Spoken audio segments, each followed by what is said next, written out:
بسم الله الرحمن الرحيم. یا ایھا الذین آمنوا اوفوا بالعقود، سورہ مائدہ، سورہ ممتحنہ.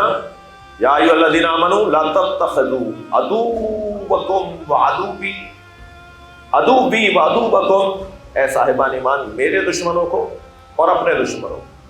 اچھا، بعض اوقات ایسے لہجے کی آیت یا ایسی کوئی حدیث یا ایسا کوئی پیغام جب ہم سنتے ہیں تو ایسا لگتا ہے جیسے، یعنی ایسا لگے گا کہ گویا اللہ کا دشمن اور ہے، ہمارا دشمن اور ہے.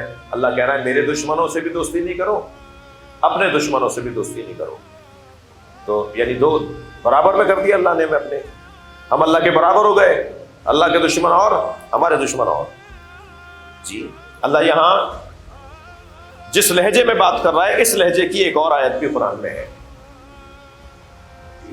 یا عبادی الذین اسرفوا علی انفسہم لا تقنطوا من رحمت اللہ، اے میرے وہ بندو جنہوں نے اپنے اوپر زیادتی کی ہے میری رحمت سے مایوس نہ ہو. زیادتی جب ہم نے خود کی ہے تو اسے یا اللہ تیرا کیا تعلق ہے. تو یہاں اللہ بتانا چاہ رہا ہے کہ جو تم نے زیادتی اپنے اوپر کی ہے وہ وہی تو ہے کہ گویا تم نے میری نافرمانی کی ہے. مجرم میرے ہو، نقصان تم نے اپنا کیا ہے. اس لیے میں یوں نہیں کہہ رہا کہ تم نے میری بات نہیں مانی، میں کہہ رہا ہوں یہ تم نے خود اپنا نقصان کیا ہے. تو تم نے اپنا نقصان کیا ہے تو اب میں نے منع کیا تھا، تم نے بات نہیں مانی تو تمہارا نقصان ہو گیا. تو اب میرے عذاب سے محفوظ رہو، نقصان تم اپنا کر بیٹھے. اسی انداز سے اللہ ارشاد فرما رہا ہے عدوی وعدوکم، میرے دشمنوں کو اور اپنے دشمنوں کو اپنا دوست نہ بناؤ. پھر سورہ حجرات کے اندر یا ایھا الذین آمنوا، اے صاحبان ایمان لا تقدموا بین یدی اللہ ورسولہ، اے صاحبان ایمان اللہ اور اللہ کے رسول سے آگے نہ بڑھو. واتقوا اللہ، آج ان دونوں آیتوں کا صرف ترجمہ سن لیجیے. واتقوا اللہ، تقوی پروردگار اختیار کرو. ان اللہ هو سمیع علیم، اللہ بہت زیادہ سننے والا بھی ہے، جاننے والا بھی ہے. آیت آگے بڑھی، دوسری آیت شروع ہوئی. یا ایھا الذین آمنوا لا ترفعوا اصواتکم فوق صوت النبی، اے صاحبان ایمان اپنی آوازوں کو نبی کی آواز پر بلند نہ کرو، اپنی آواز کو نبی کی آواز پر اونچا نہ کرو. لا ترفعوا، رفع اونچا کرنا.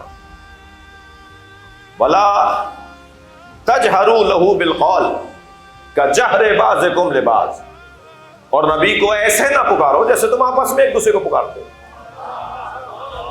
بھائی ابھی تو ترجمہ جاری ہے، لطیف پیغامات ہیں.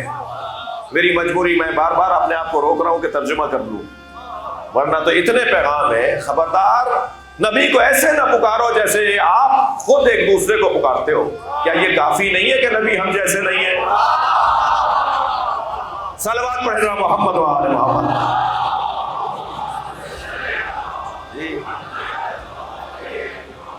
اور یہ نبی ہم جیسے نہیں ہیں، اس پر اسی آیت میں ایک اور دلیل. پہلی دلیل تو یہ کہ لا تجہروا لہ بالقول کجہر بعضکم ببعض، جیسے تم ایک دوسرے کو پکارتے ہو ایسے نبی کو نہیں پکارو. یہ ایک دلیل کہ نبی ہم جیسے نہیں ہے، خود قرآن کی دلیل. دوسری دلیل ان تحبط اعمالکم وانتم لا تشعرون، تمہارے اعمال کو حبط کر لیا جائے گا اور تمہیں پتہ بھی نہیں چلے گا. یعنی نبی کی آواز پر آواز اور نبی کو اپنے جیسا سوچ کر آواز دینے کا نتیجہ ہے نمازیں باقی نہیں رہیں گی، روزے باقی نہیں رہیں گے. بڑی محنت سے پیسے جوڑ کر حج کر کے آئے تھے، وہ نامہ اعمال میں وہ سطر ہی گم ملے گی. نامہ عمل میں وہ حج جو کر کے آئے تھے اس کی سطر ہی نہیں ملے گی. یا اللہ میں تو حج کر کے آیا تھا، یا اللہ میں نے تو حج کیا تھا. توجہ، میں نے تو حج کیا تھا. تو آواز آئے گی تم نے حج ضرور کیا تھا مگر نبی کو اپنے جیسا مانا تھا. صلوات پڑھنے ذرا محمد و آل